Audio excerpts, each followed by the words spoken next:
Shit, what up, homie? Elephant Moon in the house. Go Moon, go Moon, go Moon. Yeah, tonight, man, we gonna talk about my boy Foolish Fred from D-Town, Trey 57, Centtown Cribs. What's up, Fred? Pay dog, homie. USP line pop, dog. Hey, ain't nothing changed, homie. Just got gray hair, dog. Head up, chest out, back straight. But today is your day, my nigga. We gonna tell your story. I'm gonna tell the story that you told me. I feel like I have a right to speak on it because you shared it with me. Because if you didn't want me to know, Fred, you would have never shared that story with me, dog. But I can't tell the world everything, homie. So, but this is content that I'm gonna share with you guys. Go on the internet and look it up. A lot of things I speak on is straight facts. I don't throw people under the bus. And before I do throw somebody under the bus, which I ain't gonna never throw nobody under the bus, I'll change their name. I gotta protect the guilty and the innocent, man. That's what real street guys do. You know, Foolish Fred, man, we was up in USP Line Park together. We used to work in the kitchen. So it was popular, rolling 60s. It was Catfish from Five Deuce Hoover out of Beaumont. Foolish Fred from Trey 57. You had Small Change from New Orleans. Richard Pena from New Orleans. Uh, you had Chin from Florida. Chin was from Miami. Chin was my nigga, man. What up, Chin? Where you at, homie? Uh, Log from Miami. No, Log was from Fort Lauderdale. But anyways, we was all up in the kitchen, man. The kitchen was cool. That's where you hustle at. That's where you make your money, make your liquor. You know, smoke some weed, smoke some tobacco. Some people, you know, they did other things in the kitchen. I didn't participate in none of that. I stayed crippin'. So, man, Foolish Fred, we just tell war stories. And on this particular day, he's like, nigga, cuz, on Trey 57, cuz, on Crip, cuz. Nigga, I'm Foolish Fred. Nigga, when it's time for us to go get something, I go get my man. I get my man on me. I said, that's what's up, Fred. That's what's up. But he was emphasizing that, you know, like, nigga, I'm a killer, nigga.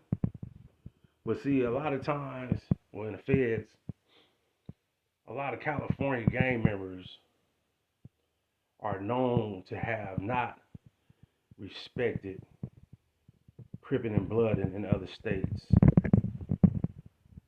Me, I'm different.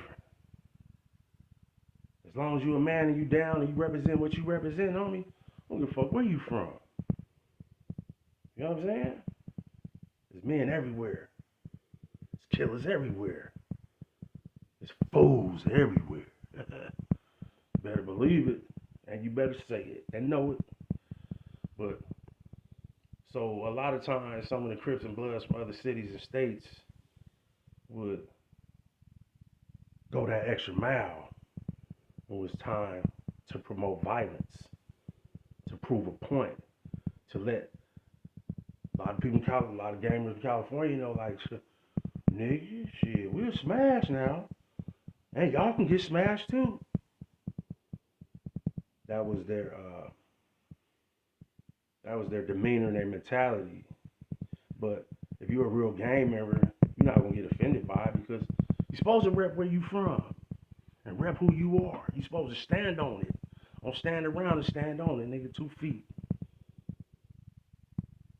Chuck Taylor's Wallace's seat tied up, laced up. But so anyway, me and Foolish Fred, we was talking, man, and he was telling me about how some of their enemies came through and did a little damage in his neighborhood.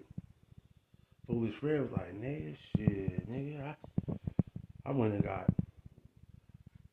some high heels. I went and got an old lady dress, like them church dresses they wear back in the 80s, and long ones, got the little flowers on them and stuff. A wig, a purse, and some glasses. And he's like, yeah, pay the dog shit. I went over there. I knocked 3 niggas down. And I went to jail. But nigga, I beat it in trial. I stayed in jail about 18 months, 2 years. I got up out of that. And that's how Foolish Fred got the icon stamp of legendary status. Because not because of what he put down, it was about how he put it down. You know, so he was able to come up out of that, and thank God for that. You know, I don't wish jail on nobody. It'd be cold in there, motherfuckers be hungry, family members be acting funny, motherfuckers don't answer the phone, motherfuckers don't write you, no none of that. So I don't wish that on nobody. So I've been there, done that. I know how that shit go. And eventually,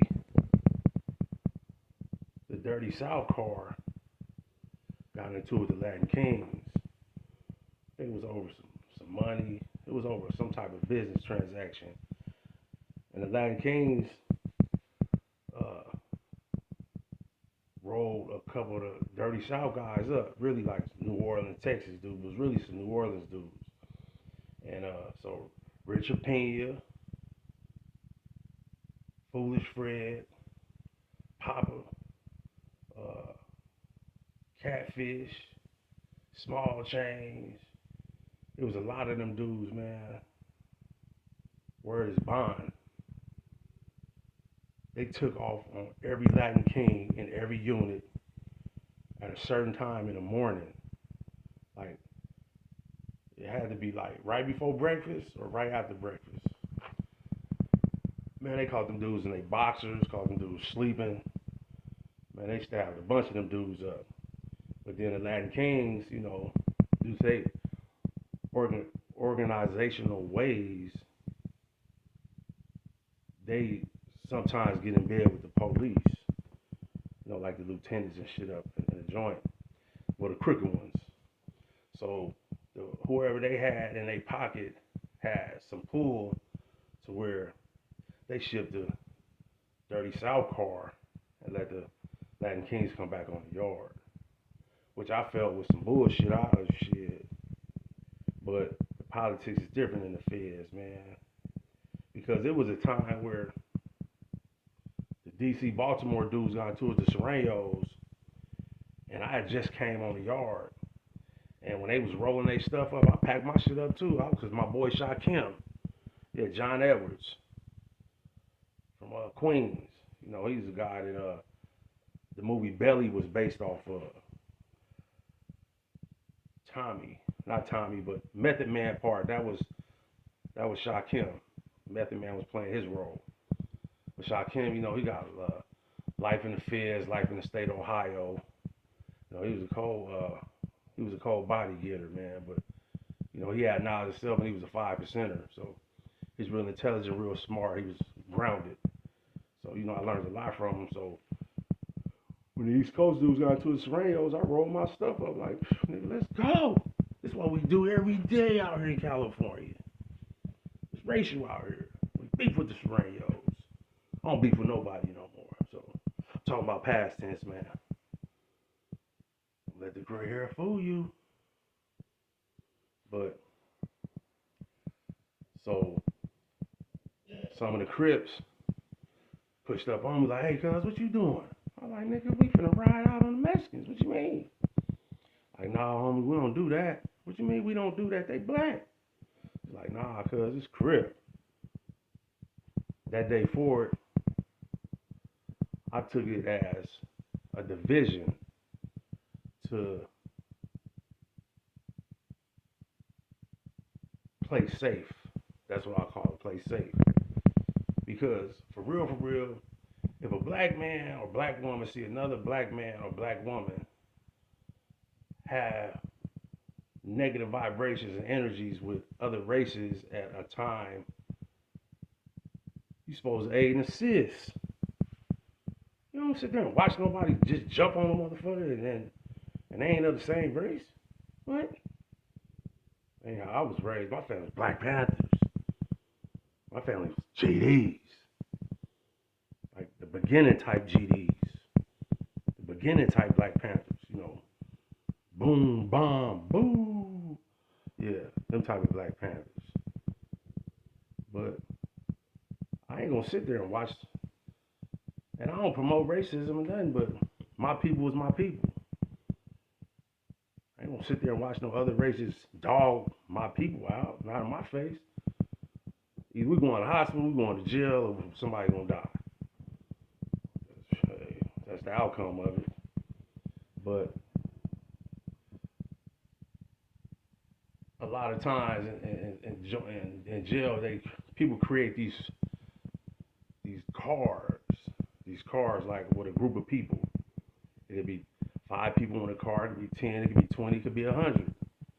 But when your group of people don't get into it or have nothing to do with the politics of the other group of people or individuals, you gotta stand down. And I was in my body. Because ain't nobody never told me what to do. But I had to tuck my tail, homie. I don't never tuck my tail, but the way the politics went, I wasn't above it. This is hard niggas everywhere. And USP Line Pop the whole yard was hard. Wasn't too many soft niggas in USP Line Pop. Soft Mexicans, none of that. Whites, everybody was hard. So, in order to be the hardest regardless, shit, you gotta stand out. You gotta poke your chest out. You gotta have that bounce in your wall. Like, you gotta push. You gotta be mobbing down the hallway. That's what I used to do.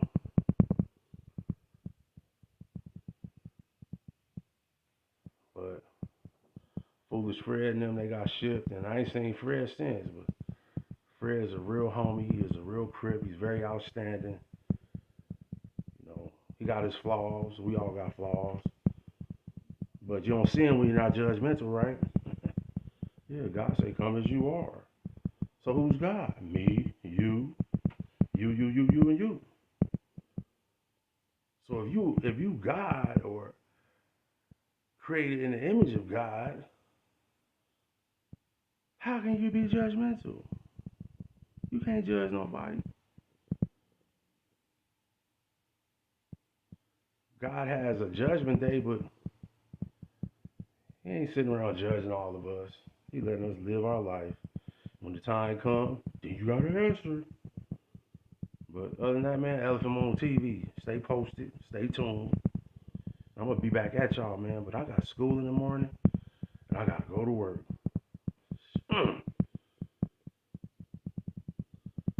I had to grow back up, man. It was a time where I didn't want to pay no bills. I wasn't doing nothing. I was staying in extended stays. I was getting money every day, paying a hotel fee every day for 3 years straight. So if the hotel bill is $75 throughout the week and then $102 on 2 days out the weekend, and I'm giving you 72, 75, or however the prices fluctuate, but every day I was paying them out of my pocket, me and my ex-chick, Angela Blunt. Hey, Angie. She contribute to our stability and to our shelter. That's what I call it, shelter. But now that I grew back up, I'm grown again. I got responsibilities now. Damn, I wish I was a Toys R Us kid. Elephant on TV, I'm gone, homie. I'll stay focused, stay positive, and rich, rising in grandness. Peace. I hate hair grease. I'm